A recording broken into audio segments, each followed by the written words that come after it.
Hello and welcome to the Football Parliament podcast, your one stop destination for your football debates, opinions, and discussions. We are 2 weeks away from the beginning of the 2021-22 Premier League season, and all of us here at the Football Parliament podcast are pumped for it. And thus, today we've got a Premier League video where we look across each and every of the 20 teams competing this season and spotting out one or two players that you need to keep your eye on throughout the season. Joining me today is Chirag, helping me make this list. So, welcome, Chirag, and let's get started with the video. Before that, I would just like to remind you all that uh, please make sure to subscribe to our channel because we've recently had a bit of an issue in growing with the subscribers, and your support to our channel would mean a lot to us. It'll act as a source of motivations. Regardless, let's start with the video starting in alphabetical order. The first club being Arsenal. Chirag, your thoughts on Arsenal and one player according to you that we should keep the eye on. First of all, talking about Arsenal, in the previous video also, I think we did talk about Arsenal having a very good window according to me, having getting in players which are not so well known in the league right now, but definitely putting numbers in the squad. There are number of new signings, but one player I think that we should keep an eye on is definitely Ben White, the most known player that has taken a move from uh, that has switched to Premier League club this season is Ben White. The 50 million value added to his name is very big, and he has to prove this is not my point that he will be very good this year, but I want to keep an eye on him. How does he perform, and does he live up to the expectations that everyone has from him? Well, the player that I'm going to choose is another very young and talented player from Arsenal coming through the Arsenal ranks. It's Emil Smith Rowe. Smith Rowe has been trusted with a new long term contract, and I think it's quite clear that Arteta, the Arsenal board, do plan their long term future around this player because he is one hell of a talented player. We did see that with how he just instantly came into the Premier League and took it for a storm in the second half of the previous season. So yeah, I think Smith Rowe will have. I can say that he will have that kind of a season for Arsenal, something like what Mount had for Chelsea this season. Maybe not the same in magnitude, but this is my realistic expectations from Smith Rowe because he's just so talented, and the fact that he's not necessarily blessed with the best of players around him, but he himself is a player that makes the other players look good. Thus, my player that you should be keeping an eye on would be Emil Smith Rowe. Moving on to the next club in alphabetical order. Let me just go through the table. Aston Villa. Aston Villa, another very exciting club with so many new signings, and also the noticeable departure of Jack Grealish, which is not confirmed now, but it is evident. I think that Grealish to City is most definitely going to happen. Maybe by the time we even release this video, it'll be official. So I don't think we should include Jack Grealish over here. Anyway, he's got time to prove he's already an established starter. One player that I am very excited seeing is going to be the new signing of Leon Bailey. Now, I know that the signing has not been confirmed yet. It is, it is. It But is. Aston Villa, yes, yes, yes. By Aston Villa, it has been confirmed. All right, then. Then yes, my player to keep an eye out would be Leon Bailey. Yes, he might be joining Aston Villa right now, which you could say is a mid-table club or a higher mid-table club. But it was only a season or two back where he was being linked to the likes of Bayern Munich, the likes of Chelsea. So this is the kind of power that this player possesses. This is the kind of talent that he possesses, for which I think that I won't say he's taken a step down from his career, but he's moved from Bayer Leverkusen, which is a club that competes for the top four in the Bundesliga, to a mid-table PL club. So he's got a lot to prove. He's got to adapt to the uh, physicality of the Premier League, which we did see a few ex-Bundesliga players struggle with. But I've got confidence in Leon Bailey. So keep your eyes watching out for Leon Bailey. Your player, Chirag. Yeah, see, I cannot disagree with you that obviously he will be one guy to look out for because he has a lot of potential and maybe he has to step in the boots of Jack Grealish. But other signings like Ashley Young is also here and maybe Buendia as well. But one name I will be noticing or keeping an eye on will be Emi Martinez. Last year, Martinez took all the credits or like took all the appreciation of being one of the best keepers in the league, if not the best. And this year might be the year where he establishes himself as the best keeper in the league. So definitely, if Aston Villa is aiming to go higher, maybe push for a spot in the championship, Europa League, Champions League, or any other conference league as well in the European competitions, then I feel Martinez has to step up the same way he stepped up the last season. So my player will be Emi Martinez. Emi Martinez, it is next is the first newly promoted club in our list. It is Brentford. And I really think that we would agree to one particular man when it comes to Brentford. I don't think many players in the championship receive as much hype as this certain striker did. Chirag, reveal the name and a bit of your views on. Definitely, it is Ivan Toney. 40 plus goals in the championship altogether in the previous season, breaking number of records, and finally getting into the after winning the playoffs, getting into the Premier League. Definitely, this guy will have a lot of spectators or maybe people looking out for him, and the scenario might get opposite, completely opposite for him. He might not perform at the Premier League because the hype around him might be just too much that it uh, might burden him enough to not to play at his best. But definitely a player to eye for. For sure. Moving to the next club, we'll just quickly breeze through all of these because we've got 20 clubs to cover. Next up is Brighton and Hove Albion. Chirag, which player do you think we should be keeping an eye out? Definitely. See, Tarek Lamptey, when he made his switch from Chelsea to Brighton, a huge hype was seen around him because he was a player that who could have played for any big six team as well. He looked Premier League ready the instant he stepped up for Chelsea against Arsenal. So I feel he was kept out of the squad due to injury, then the various precautions that he had to take, but he was not able to perform to his level in the previous season. But this season might be he might ensure his comeback, I will say, and he might show why he was rated very highly at that time. Tariq Lamptey is something that I do agree to. Just a very, very short shout to VS Bissouma, according to me, a very, very talented player too. And one player that many big clubs have had an eye on. So we might as well too. Moving on to Burnley. Burnley, a club that can at times not play the most exciting football, not have the most flashy of names, but one name that comes into my mind is Christopher Wood, who is the Kiwi striker playing in the Premier League.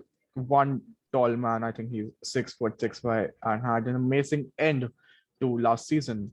I don't exactly have the particular statistics with me, but I think he scored a good number of goals towards the end part of the season. And yes, for obvious reasons, Christopher would be the player that I'd keep my eye on. I'll differ from you. If you went for the opposite side of the pitch, you go for a number nine. I will go for their number one keeper, that is Nick Pope. Maybe Nick Pope has lost his uh, credentials or he is not being eyed after the Euros when Jordan Pickford showed why he is the best England keeper right now, or the best number one for England. I feel Nick Pope should step up again this season. He should show why he is at the level par with the likes of Jordan Henderson and maybe the likes of we know Pickford. So I feel I will keep an eye on Nick Pope. That's a good shout. Next in the alphabetical order does come Chelsea, our club, and Chirag, one player that you're looking forward to seeing week in and week out next season. It is definitely not. It's not about one player about my club. I cannot name single player to look out for, but I will go for a very differential pick as I am love to go for that as in the Euros predictions as well. So I will go for Timo Werner. No one is even predicting them in their starting lineup this season. I know this fact, but I know Timo Werner will step up this season because, first of all, Chelsea getting a striker is not at all a certainty as of now. Maybe Haaland, Lewandowski, Lukaku. It is not certain that any striker is coming to Chelsea right now. I will go for a differential pick. I know this will come back very hard to me, but I am going for Timo Werner. You will see the rise of Timo Werner again. He is not your Morata that needs to be sold. He will be the Timo Werner we saw in the Bundesliga. You've gone for Timo Werner, which you call differential, but I'm going to go for a pick which is even more outrageous than Timo Werner because I'm going to go for Armando Broja, a player that we might not even see play for Chelsea next season because there Exactly. there are rumors of him being loaned out. But I just have this feeling that Chelsea will be unable to secure a top striker for next season, and most certainly will sell Tammy Abraham. This could actually be beneficial for Broa, who could be the third choice striker option. And seeing him play for Vitesse last season, seeing him play in preseason this season, he scored in each and every game. So I've just got this feeling that Chelsea at times play a double strike partnership. We've seen it with Werner Havertz. We've seen it in preseason with the 4-2-4. I've just got this feeling that if Chelsea do not sign another striker, they might keep hold of Broa. And when you've got Broa on your team, one thing is guaranteed, which is goals. I'm really looking forward to seeing And Amanda and Broa. also, Yeah, when people are here at Football Parliament podcast, they definitely are looking for Chelsea news and stuff. So I'll mention few more notable mentions from our club. That yeah, has to be Callum Hudson-Odoi. You could see the make or break season for Callum Hudson-Odoi at Chelsea. Hakim Ziyech, it could be more of a break or make season. I will say it again. Dujon Sterling, a youngster you should be looking out for, and definitely Mason Mount. If he has to put himself in the rankings of the best players in the world right now, in the top 5 players in the world, this has to be his season. So definitely, and N'Golo Conte and Jorginho, who are both fighting for a contendership in the Ballon d'Or. So definitely keep an eye on them as well. yeah, for sure, for sure. Moving on to the next club, Crystal Palace. And even though we have exited the Chelsea, you could say, argument right now, I'm going to go back to another two players that have relations with Chelsea. One of them is Aloni. The another one is a ex-Chelsea player. I'm going to focus more on the Loni, which is Conor Gallagher, because he is one hell of a talented player. He is that kind of a player who could play anywhere across the midfield. I'm pretty sure he could play in a double pivot. He could play as the attacking midfielder. He can very well play as the box to box, which according to me is his best position. Much like I could make comparisons with how Mason Mount played in while as a box to box during Lampard, not as Tuchel, where he played a bit more further forward on the pitch. He's got the work rate, he's got the energy, he's got the creativity, he's got a long shot in him, and not the time yet for him to feature at Chelsea, but a few more good loan stints, impressive performances from him could lead him to the Chelsea first team. I'm gonna go for Conor Gallagher. And just keep it short. I don't know if why are people not rating him again.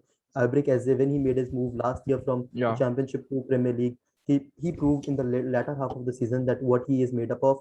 Just look out on the duo of Eze and Zaha this year as well. for sure. Moving on to the Merseyside club, Everton. One player point we should keep an eye out from Everton. Uh, One player to look out for, obviously, it has to be Jordan Pickford. I know you will also agree on this fact. So, speaking on behalf of both of us, Jordan Pickford showed why he's one of the best in England right now. Why, I don't know, like no one rates English keepers very highly since a long time. And why, but Pickford showed in the Euros that he is made up of something different gravy, and definitely he has a lot to prove For in the sure, Premier League because there's a he narrative keeps it. around John Pickford that he's good for his nation, but he's quite sloppy for his club. But that doesn't make sense. It's the same keeper, and I really do hope that he replicates his national team form with Everton as well. Moving on to the next club, it's Leeds United.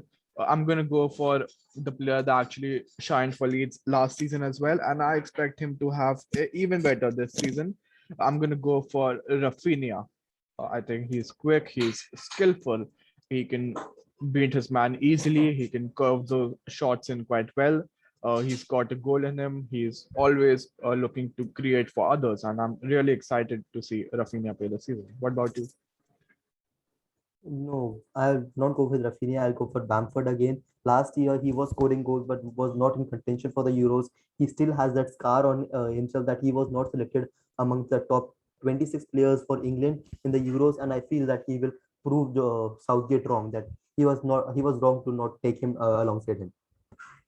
Right, then next are some big clubs coming up, starting with Leicester City. The player that I'm gonna go for Leicester City. This is very tricky because there are a few good names over here. I'm gonna go for Patson Daka, the new signing, and this is one really highly rated, a one-decade teen youngster, and yesterday he scored in Leicester's preseason friendly as well. Uh, much like you'd expect from other youngsters of his age. He's quick, he's a good dribbler of the ball. And one reason that I'd be looking forward to see him play is because I've heard a lot about him. I've not seen him play enough. I really think that he will adjust into the Premier League well of what I've heard of him. Your player, Chirag. One player I'll name is it will be Yuri Tillemans. Like when we talk about midfielders, he is the most underrated guy in the Premier League. I would say he knows when to score, he knows when to defend. He is the perfect box to box midfielder according to me. Just keep an eye on him. He will improve his levels this year. Moving on to Liverpool.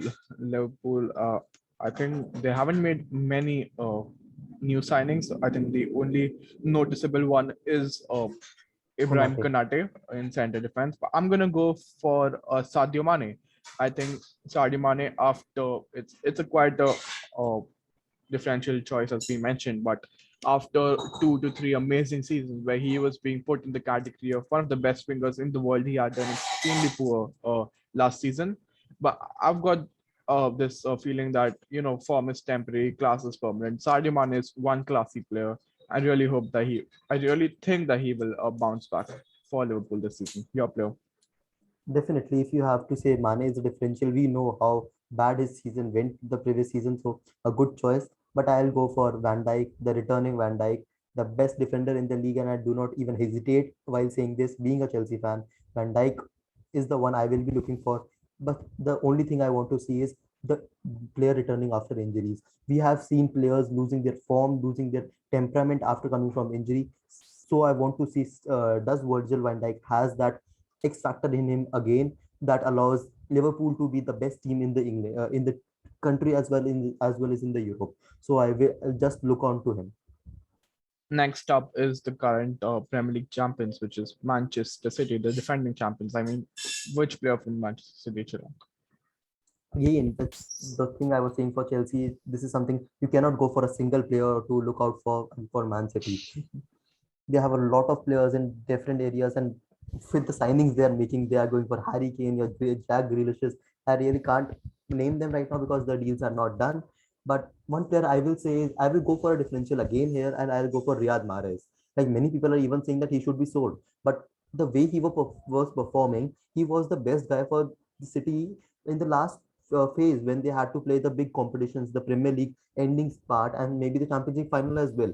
The only player that came close to scoring against Chelsea in the final was Riyad Mahrez. I feel he should have a very good season and he should, I think, acquire his position, I'll say, in the starting 11 this year and maybe one of the first names on the team sheet for Pep Guardiola. You went for a differential, so will I. I'm gonna go for one position in the City team which has been the most scrutinized, criticized over the years. I'm gonna go for a Manchester City left back in Alexander Zinchenko. I've been tracking City's recent business transfers. They've been interested in Grealish and Kane, but even though left back looks like one really big hole in massive City team, I won't see them making steps towards it. The only left back that I saw was being linked to City was Nicolas Tagliafico, but then that signing isn't looking as promising either.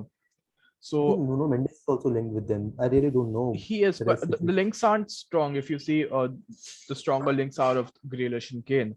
So Zinchenko is one player that I rate really highly. Yes, I know that Joao Cancelo can play on the left, but then you will have to look into the fact that he is naturally a right back. And Zinchenko, he played extremely well at the Euros for Ukraine. He's very talented. I think he's a player that he plays beyond his age. He's only 23, 24, but his game is much beyond his age. And yeah, he's got the leadership skills as well. So I'm going to go for Zinchenko. Yeah, moving on to the next club, that'll be Manchester United, their city rivals, and many new faces at United as well. Whom are we starting with, Chirag? Definitely, when Manchester United fans, you talk about the most hyped club, I'll say right now, not because of wrong reasons. Obviously, their team is making or their club is making a lot of new signings. Varane in Sancho, and maybe eyeing one more or two more players this season. I think you have to agree with me on this part. We have to look out for Sancho in the Premier League. The last time he was in the Premier League, he was sold for a very minimal fees by Man City, their youngster. I do not know if he even played in the Premier League. He is back at his home, as he says is in his introduction video. I will look out for him. This could be a very good signing as well, and this could be even a worse signing than Werner, as Manchester United fans want to hear. So say Sancho. It has to be Sancho. Sancho is a good shout. I would definitely keep my eyes out on Sancho, but another player, not a new signing. I'm going to go for one player who's already a part of the Manchester United team. And he is a part, you could say, a weak link currently, is what people think of the Manchester United defense. I'm going to go for Aaron Wan-Bissaka. We've seen Manchester United being linked with more offensive right backs like Kieran Trippier for very obvious reasons, because the modern game does demand the right back to produce well in the final third too. Something that Van Bissaka is not the best at, but he is probably one of the best in the world. I would say the best in the world for stuff like one-on-one defending. His reading of the game is good as well. And if you noticed, Van Bissaka in 1920 and 2021, he did have a good improvement going ahead. So I think of what I know of Van Bissaka, he is a player with strong mentality, with a professionalism. He works on the weaker aspects of his game, and I really think that his offensive game, his passing out from the back, his crossing, all of this is just going to go one side. It's going to improve. I'm going to look out for Van Bissaka. Before that, we move to the next club, which will be, let me just get the table sorted. That'll Newcastle be United. Newcastle United. Oof, who do we go for Newcastle? See, I do not know your reaction for this, but definitely this could be one of the differential teams next year, one of the surprise team of this for the next year. I'll go for one player, Saint Maximin. I do Yeah. not know if you have seen him play much or something, but when I saw him play, I felt that he is a player for a big six team. The way he was controlling the game for Newcastle, just look out for him. Obviously, Joe Willock took all the Joe Willock took all the credits last year when he was playing for Newcastle. I don't know the rest of the situation, but look out for Saint Maximin. He will be a very big player this season. Yeah, I agree with Saint Maximum. And before that, yeah, next we go to the next club. That'll be Norwich Your City. player for Newcastle. Sorry? I Your agree player with for same. okay, I'll say Maximum. okay. Yeah. Norwich City. One player you're gonna look out from Norwich City. The return of Pookie. Not definitely the Pookie party. I am not a fan of Pookie party anymore. One player I'll look out for them is Cantwell. Cantwell is a very good player. He has been sticking with Newcastle for a long period now. If he wanted, he would have gone to a big Premier League team, not a big Premier League team, but stayed in the Premier League when Norwich was getting relegated the previous time. But he stayed with Norwich City. He proved why he's one of the best players in the league right now. And I will look out for him and a partnership of Billy Gilmore and Cantwell, being a Chelsea fan. You named the other one as well. The player that I'm gonna be looking out for is gonna be Billy Gilmore. After a very impressive Euro, you could say a short Euro for his nation, but a good one for himself personally. And yeah, I'm gonna go for Billy Gilmore. As simple as that. Those who follow my Instagram know that I'm a big Gilmore fan, and yeah, I'm gonna look out for Billy Gilmore. And just a shout out to follow our Instagram page. The links will be in the description, I believe. You can go Yeah, and follow our Instagram page and have any opinions. You have any comments, can message us or maybe do comment, and be ready for some big surprise that might be coming your way. right then. Next, Southampton. Southampton really does not excite me for the new season. I do not know why. But one player you need to keep an eye for, not a big fan of that guy, is Danny Ings. He is being linked to Chelsea. He is being linked to many other big clubs who are looking for a striker. He always has that goals in him. But I really do not know. Like, is he the perfect fit for the Premier League? I do not know, for any big Premier League club rather. So, but one player to eye for is Danny Ings, according to me. Yep. I'm gonna go for James Ward-Prowse. I think that Ward-Prowse is another player that who's stuck to Southampton despite interest from other clubs. He's a set piece specialist. He could feel rather unfortunate not to go on the plane or 2 Euros. Never mind, he's still young, he's still talented, he's got the years in him to turn his career around. I feel that he would also be eyeing a spot in the England World Cup squad is one aspect that we can't forget. So yeah, I think I'm going to go for James Ward-Prowse to have another good season. And we move on to a Bottlers FC, which is Tottenham. First of all, sorry, Tottenham fans. I really don't know what is the banter against you, but we are Chelsea fans. We cannot do anything against you. They spend three-fourths of the windows looking for a manager. They are spending seeing the next one-fourth of time by getting rejected by players, and we are here looking for one player. Harry Kane will not certainly be a player at Tottenham this season, even if he stays due to Levy pressure. I do not know if he will perform to his best due to the circumstances around him. So one player I am looking for this year is Dele Alli. Obviously, with the changes in managerial position under Mourinho and the new manager, Dele Alli never showed up to the qualities he was once rated in the Premier League. He, Ericsson, James Madison were the one of the best players in the leagues when we used to talk about like 2 or 3 seasons back. Now we do not even speak of Dele Alli anymore. But I feel this year could be the comeback of Dele Alli, and this could be maybe you should have that documentary, All or Nothing documentary again to see his comeback this year. Yeah, I'm gonna go for Son Heung-min without Harry Kane. Son and Harry is one partnership that we've heard a lot of, but if you remember during the last season as well, there was a brief period where Harry Kane was out with injury, and at that time, Son's numbers weren't the greatest, and he's recently signed a new contract with Tottenham, even though there was interest from other clubs, which did raise many eyebrows, but uh, the fact that Cade would be there next to him could possibly decrease his numbers, but his form, his class stays put. And I think I've got enough faith in Son Heung-min to deliver even without Harry Kane. Next club would be Watford, West Ham, and Wolves are the last three clubs. So just name the three players from the three clubs I look forward to. Okay, so Watford, I really don't know to name one player, but maybe I'm looking back for Sarr. Sarr in the Okay. Premier League against Liverpool was very interesting. West Ham United, if they keep hold of Declan Rice, it has to be Declan Rice, but I'll say Suchek. He gained a lot of confidence last year and he has to prove why he is one of the best in the leagues. Wolves, the return of Raul Jimenez. That guy is a monster. He's a beast. He's scoring in the friendly when he's making a comeback. And I feel that he will have a very good comeback and maybe improve his levels that he set up before the hard injury or the harsh injury that took him away from the beautiful game. Yeah, I agree with Jimenez and Ismail Yassar. I think they're the two standard players from that team. From West Ham, I'm just going to change it a little and focus on the new signing, Alphonse Areola, who's a very, very talented keeper, had a good season with Fulham.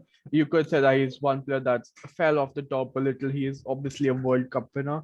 He must have won Currently many, a PSG player as well. currently a PSG player as well. Was he at Real Madrid before, if I'm not wrong? So yeah, he is one player who's definitely fallen off from grace, but his season at Fulham did prove that he can do better. And Fulham to West Ham is obviously a good improvement. And if he continues like this, he can be among the top 15 to 20 best keepers in the world. So, yes, that is it for today's video. We've covered all the 20 teams, quite a lengthy one, not going to lie, but I hope you all enjoyed listening to it. And for more top quality football content, keep listening to the Football Parliament podcast. Signing off.